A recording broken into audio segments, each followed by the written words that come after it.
Okay, uh, my name is Cameron Johnson. I'm 47 years old and I'm from Oakland, California. I'm a victim of organized crime within government, and I made an hour-long video of the full story. It is the first time that gang stalking has ever been exposed in the history of criminal law.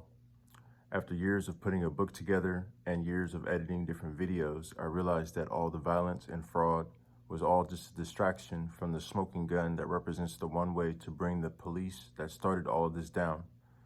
That's what gang stalking is: attempted murder, false criminal charges, and mental health accusations to silence targets. This was used to target me and suppress my story by keeping me preoccupied with staying free and alive. Concord Police Report 13-16396. This is what all the crime, 13 years of it, has been all about.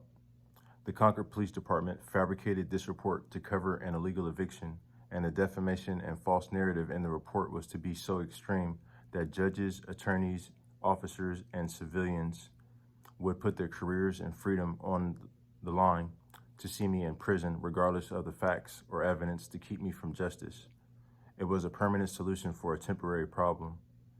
After this report was filed, it was redacted and classified so I would never be able to defend myself. The document I'm about to show you, there are links to Google Drive. The documents that I'm about to show you, there are links to Google Drive files for every one of these documents in my longer gang stalking video. Over 60 documents are organized chronologically and described next to their links, so any one of them you may want to see, you can skip straight to it. This is the police report. Look at the extreme redactions. Over 50% of it is missing, hundreds of words. These are different pages from the police report. You can see all the content that's redacted. Almost entire pages are missing from the police report. It's like completely missing, and plus there are no pictures. This is the official reason for the redactions. It says that the reason for the redactions is to conceal the identity of minors, which means that there should only be short black lines here and there covering their names. Nothing more than that, 20 to 50 words tops. Everything that isn't minors' names is what they didn't want me to see because I could disprove it. That's hundreds of words. That includes an informant, a friend of mine that was in jail. They released him and dropped him off with weed and instructions to stage pictures after I fell asleep. His name was Clayton. There were multiple layers of such fraud in the report. It's all in the other video. I was denied the report on December of 2013, saying that it was not complete. This is from the Concord Police, saying that it was not complete on December of 2013. Not complete, December 2013. I was denied the report in September of 2022. 2022, here's that request. I was denied the report again in September of 2023.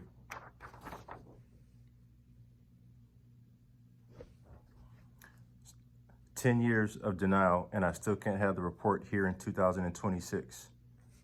This is a close-up of the report showing the date of completion is October 24th, 2013, the same night of the incident, October 24th, 2013.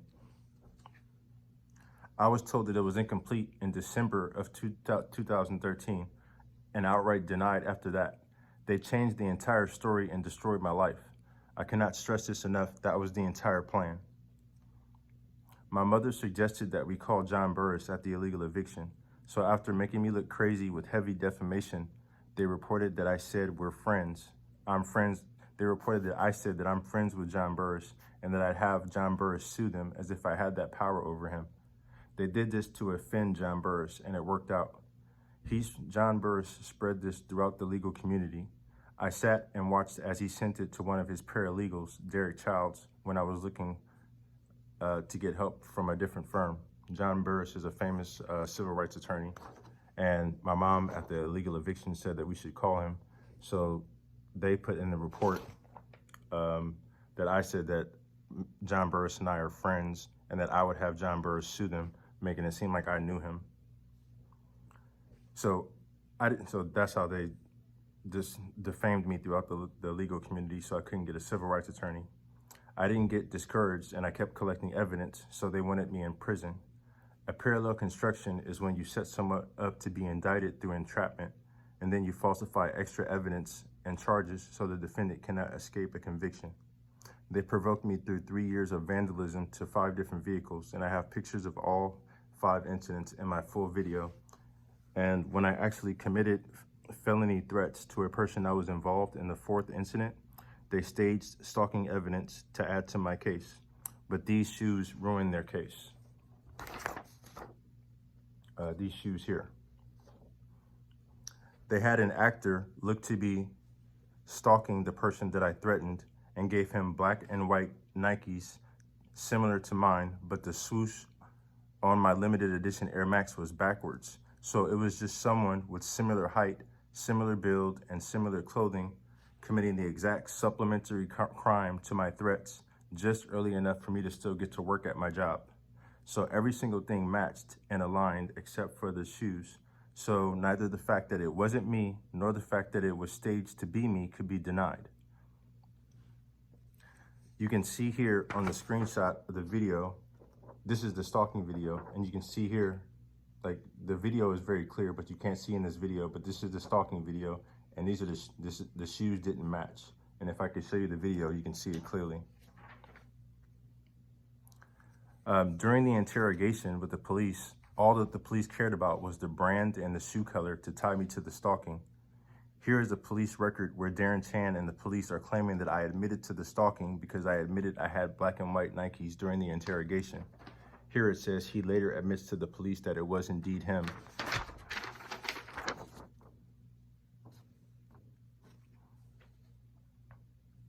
Another court record where they do it again. They never thought I would show the difference in the shoes, so they banked on using that to tie me to their fraudulent evidence.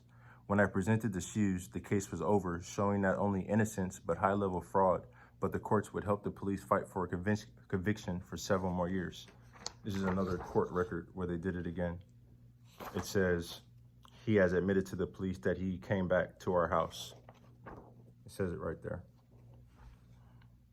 After they realized that the shoes destroyed their plans, instead of pressing charges on the police and Derek Chan for fabricating evidence and initiating a civil rights review, they focused on avoiding a legitimate trial. This is their first attempt to evade trial. I was remanded or arrested during a hearing because Judge Edward Torproco didn't like my attitude, so I was sent for a mental evaluation where if I failed the evaluation, my case would be paused for 3 years where I would be medicated into mental stability. Luckily, I passed. This is the court record where I was remanded into custody. It says here, defendant is remanded, and it says no bail. The second attempt to evade trial, I was offered a deal by my own public defender, John Kamen, and District Attorney Don Dubane, where I can have all 6 felony threat charges dropped if I accept the state's felony stalking charge, effectively clearing their fraud in exchange for clearing my actual crimes that I committed. They said that I would have no more jail time. This is them offering me the deal. This is John Kamen offering me the deal from District Attorney Don Dubane. So my public defender offering me the deal. After I rejected the offer, actually, I completely ignored it. I ignored the district attorney and my public defender because it was so offensive and opportunistic for them to try that. I was transferred back to mental health court.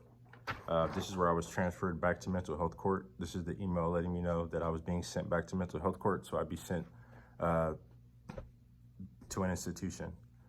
This time I was misdiagnosed.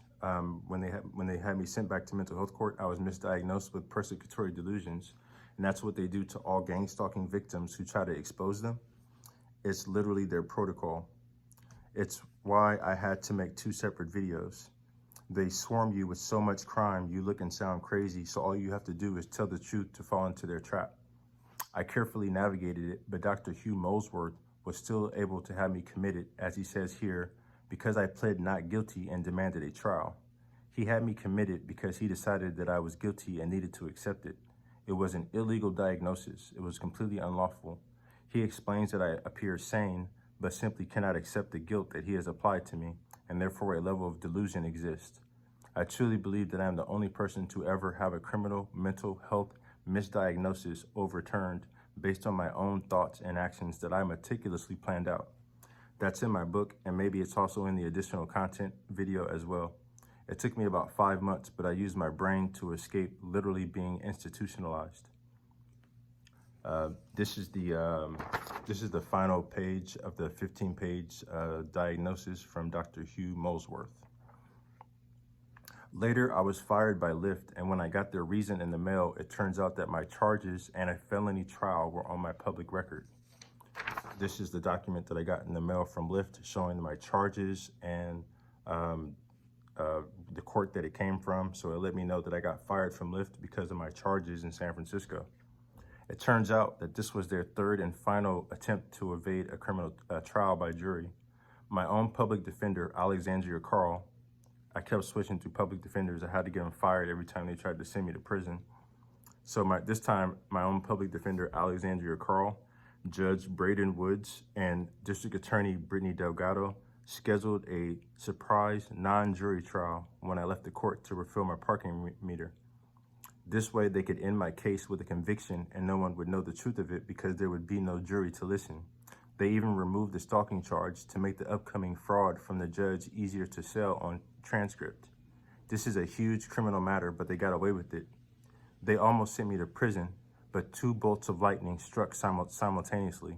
One, Lyft did a random background check at the exact time that they tried this, and two, Judge Braden Woods, District Attorney Brittany Delgado, and my public defender Alexandria Carl, all with their combined professional and criminal knowledge, either didn't know or dismissed it as irrelevant, the fact that felony trials go on your public record, showing the court action and listing all the charges.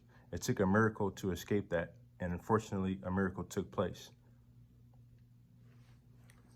These are my emails with Alexandria Carl when I caught her. After I got the email from Lyft and I basically caught them trying to send me to prison and a surprise non-jury trial, I have my emails with Alexandria Carl when I caught her. Then, after they exhausted all illegal options, they just dropped all the charges right before the jury trial. Just like the illegal eviction, they had to keep me out of housing court to hide the truth, and here they had to avoid a legitimate hearing and conceal their crimes in court before it was properly analyzed and adjudicated by a jury. So this is where they just dropped all the charges because they tried everything and there was no way to avoid a jury trial. So they just had to give up and drop all charges. After the case, I tried to sue, but they stalked me and sabotaged every single step. Not just illegally, but employment, personal life, they were everywhere. For example, Joe Horton, the owner and operator of Judiciary Process Servers, stole my money in a manner that let me know that no auditor would help me serve my civil suit with the way that the police were stalking me. So I prepared my legal documents myself and I put them in my trunk. I have links to my correspondence with Joe as he is stealing my money, as the police instructed him, in my longer gang stalking video. I had to prepare the documents, multiple copies of the summons and complaints organized and hole punched the specific way for the courts. And this is the stack of files that cost me around $70 at FedEx, copy and print. These are all my my summons and complaints, and they were in the trunk of my car. I was out one evening amongst many other cars. So this is me out one night, and there were like several cars out. So this is me letting you know that there was like tons of cars out that night. I had my AirPods and my iPhone on the front seat, and you can't see my iPhone because it's black, but it's there. This is inside of the car. You can see my AirPods. You can't see my iPhone, but it's right there. But I had a bunch of valuables in the front seat of the car. All the other cars and all the visible valuables in the front seat of the car were ignored. The trunk window on a 2024 Kia Niro EV, the car that I was driving at the time, they are completely blacked out and it's impossible to see through at night. You can Google it. This is the trunk window of that car I was driving, busted out to get to my court documents. The car window was busted out and my documents were stolen. No one could see them or could have even known that they existed. The only way that someone could have stolen these documents is if they knew me, they knew my case, and knew where I kept my files. Only a stalker could have accomplished this. And mind you, I was simply getting a cheesesteak, so in 10 minutes or less, my car was selected out of dozens, and my blacked out window the one you can't see anything behind, was randomly selected as the only window worth breaking. Things like this have been happening so many times to either steal something specific like an old phone with tons of evidence, or simply to let me know that I was being watched and picked apart. This here, what I just showed you, is just a sliver of the nightmarish longer version that is in the hour-long video with 60 plus links in the description. They already tried to murder me, which is in the other video, put me in prison, and as you saw, tried twice having me committed. That is their level of dedication to my harm. They already succeeded in covering up the illegal eviction for 13 years. They succeeded in keeping both myself and my story buried under layers of fraud and anxiety and hopelessness through violence and crime just as long. They succeeded in keeping both myself and my story buried under layers of fraud and anxiety and hopelessness through violence and crime just as long. They don't have to pull off large schemes anymore like attempted murder, false charges, and car accidents. They just keep an eye on me and make sure I never get financially stable and that no one helps me get the police report this is all about. As long as I am poor and ignorant, they are safe, and they most definitely have me bound in that position in more ways than I can discuss here, and also be brief. The 10th step in my gang stalking video is broken down into 10 steps, shows the current insurance fraud from law firm RA and Associates, with links to the lies that they send me through text message as they are sabotaging my case. More importantly than any money, my rights, or my life, is my mother's part in this. I have 3 statements here. 1 statement, 2 statements, and 3 statements. This 3rd statement here is from my oldest son, and it's about my mother's child abuse and her fraud regarding the police misconduct. I asked him 6 questions about both things. All of these documents are meticulously organized and labeled with direct links to public Google Drive files, and they're all available in my gang stalking video. You can read all these documents in full. Here in these documents, my mother wrote 2 statements about the misconduct and the illegal eviction that she was present at. She wrote them 2 years after the illegal eviction and would not present either of them in court to support me because I had been trying to have my mother investigated for child abuse since my son's mother left and I was at her mercy as a single parent. That's why we moved to Concord. I had 3 kids and I needed to stay in my mother's 3-bedroom house that she kept from divorcing my father to save money for a home of my own, but my sons needed to be safe from her. The illegal eviction and false charges taking around 11 years of my life, and now we're building my life the last couple of years against random fraud and sabotage that make it all pointless, made it so that I couldn't protect my sons. My mother abused my 3 sons their entire life, and 2 of them still to this day. She used this situation to keep her foot on my neck alongside the police's foot. I don't think about the police misconduct or almost going to prison much at all anymore. I think about what my sons went through and are going through every single moment of my life. Because of this, I have anxiety and depression so bad that I don't talk to anyone at both of my full-time jobs, and I have a reputation for being unpleasant, awkward, and silent. I'm not unpleasant, it's just that if you have any disputes with a normal, popular person, it just sticks to a person like me, and I've learned that it only takes one person not liking me because I have no rebuttal or redeeming interaction. I'm always quiet. I don't have the ability to small talk or make jokes, so being at work is a challenge for me. My mother has no interest in exposing the fraud in the report, no interest in how she was used, because the defamation and criminal charges meant all the focus was on me and off her child abuse. She saw how they put her words in my mouth and twisted them just enough to fool John Burris. She has the intellect to know how that alone impacts my pursuit of justice. I'm her son, the father of her grandchildren, and she was beyond okay with letting the fraud of the police stand, even if it meant I'd go to prison. She knew enough about the misconduct and illegal eviction to make a written statement about each, but she waited 2 years to make them both worthless and let the police almost send me to prison without a word in court for 6 years because the false narrative allowed her to conceal her child abuse under my persecution. My mother, Linda Diane Johnson, belongs in prison right alongside the judges, officers, and attorneys that set me up. As long as I keep seeking the truth, I will keep falling prey to crippling fraud and defamation that can be extracted from the report and used in any way to the day I die. Its concealment violates the Public Records Act and has facilitated 13 years of attempted murder, false charges, and unfounded mental health accusations. I have suffered in isolation and shame for 13 years. I have survived it because my family trained me to survive in isolation and shame since I was a kid. I haven't even scratched the surface on that topic. All I'm asking for is a legal professional to help guide me down the path of fighting for the falsified content in the police report that destroyed my life, facilitated child abuse, and allowed a mass of compromised officials, both elected and under oath, to get away with the most serious felony they could possibly commit: conspiracy to imprison, murder, and confine an innocent, sane person in an institution. If I can get the full report, I know there will be even more defamation, and I just want to say I know what it is and what they don't want me to have a chance to respond to. And I know what it is and why they don't want me to have a chance to respond.